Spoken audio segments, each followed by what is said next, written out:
ರೈತರಿಲ್ಲದ ಬೆಳೆ ಇಲ್ಲ, ಶರಣರಿಲ್ಲದ ನಾಡಿಲ್ಲ. ಸಾಹಿತ್ಯಗಳು ಸಾಹಿತ್ಯ ಬರಲಿಲ್ಲ, ಸಂಗೀತ ಕಾರ್ಯಕ್ರಮಗಳು ನಡೆಯೋದೇ ಇಲ್ಲ. ಅದನ್ನು ಕೇಳಿ ಮನಸ್ಸಿಗೆ ಸಂತೋಷ ಆದವರು ಚಪ್ಪಾಳೆ ಮೂಲಕ ಸನ್ಮಾನ ಮಾಡಲಾದವರು ಯಾರು ಅಂತ ಇದು ನನ್ನ ಕವನದ ಸಿರಿಸಿ. ತೋರಿಸಬೇಕು ಕಲ ಎಂಬುದು ನಿಮ್ಮದೇ ಇದ್ದರೆ ಸಮಯ ಬಂದಾಗ ಸಾಧಿಸಿ ತೋರಿಸಬೇಕು. ಹೊಲ ಎಂಬುದು ನಿಮ್ಮದೇ ಇದ್ದರೆ ಕುಸಲಿರುವುದು ಗಮನವನ್ನು ತಿಳಿಸಬೇಕು. ಧರ್ಮ ಎಂಬುದು ನಿಮ್ಮದೇ ಇದ್ದರೆ ಧರ್ಮದ ಮಾತನಾಡಿ ಧರ್ಮದ ಕೆಲಸ ಮಾಡಿದವರಿಗೆ ದಯ ತೋರಿಸಬೇಕು. ಭಕ್ತಿ ಎಂಬುದು ನಿಮ್ಮದೇ ಇದ್ದರೆ ಅದು ನೀವು ನಂಬಿರುವ ದೇವರಿಗೆ ತೋರಿಸಬೇಕು. ಮುಕ್ತಿ ಎಂಬುದು ಪಡೆಯಬೇಕೆನ್ನುವ ಆಸೆ ನಿಮ್ಮದೇ ಇದ್ದರೆ ಅದು ಬೇರೆ ಯಾವುದರಿರುವಂತಹ ಶಿವನ ಪ್ರಾಪ್ತದಲ್ಲಿ ಪಡೆಯಬೇಕು.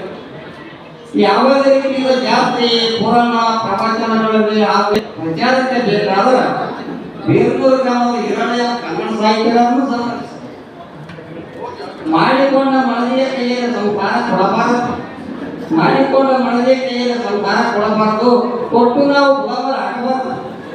ನಾವು ಯಾವುದೇ ರೀತಿಯಿಂದ ಕೆಟ್ಟ ಅಭ್ಯಾಸಗಳನ್ನು ಕಲಿಯಬಾರದು. ನಮ್ಮ ಮಕ್ಕಳಿಗೆ ನಾವು ಒಳ್ಳೆಯ ವಿದ್ಯಾಭ್ಯಾಸವನ್ನು ಕಲಿಸುವುದು ಮರೆಯಬಾರದು.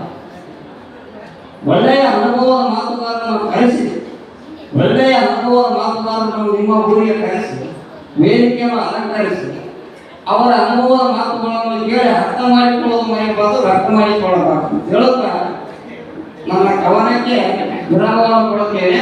ಅದೇ ರೀತಿಯಾಗಿ ನನಗೆ ವೇದಿಕೆಯನ್ನು ಅಲಂಕರಿಸಲು ಅವಕಾಶ ಕೊಟ್ಟಿರ್ತಕ್ಕಂಥ ಪುಣ್ಯಾತ್ಮರಿಗೆ ಎಲ್ಲರಿಗೂ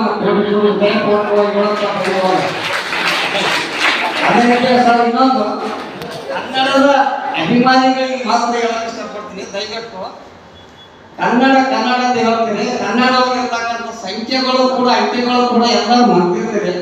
ಇದನ್ನು ಕೂಡ ದಯವಿಟ್ಟು ಒಂದು ದಿನ ಯಾವ ಇದು ಕಾರ್ಯಕ್ರಮಗಳಲ್ಲಿ ಹೆಚ್ಚಿನ ರೀತಿಯಿಂದ ಕನ್ನಡವಾಗಿರ್ತಕ್ಕಂಥ ಸಂಖ್ಯೆಗಳು ಅಂಕೆಗಳು ಸ್ಪರ್ಧೆಗಳು ಮುಖಾಂತರ ತಮ್ಮೆಲ್ಲರಿಗೂ ಮನವಿ ಮಾಡಿಕೊಳ್ಳಲು ಇಷ್ಟಪಡ್ತೀನಿ. ಯಾಕಂದ್ರೆ ಈ ಕನ್ನಡ ತಾಯಿ ಅಂದ್ರೆ ನಮ್ಮ ಜನ್ಮ ಕೊಡಿರ್ತಕ್ಕಂಥ ತಾಯಿಯ ಸಮಾನ. ಮತ್ತೊಂದು ಭಾಷೆಗಳು ನಮ್ಮ ಮನ ತಾಯಿ ದೊಡ್ಡ ಸಿಕ್ಕಮ್ಮ ಅಂತ ಹೇಳಕ್ ಇಷ್ಟಪಡ್ತೀನಿ. ಜಯ ಭುವನೇಶ್ವರ ಭಾಷಣ ಮಾಡಿರುತ್ತಾ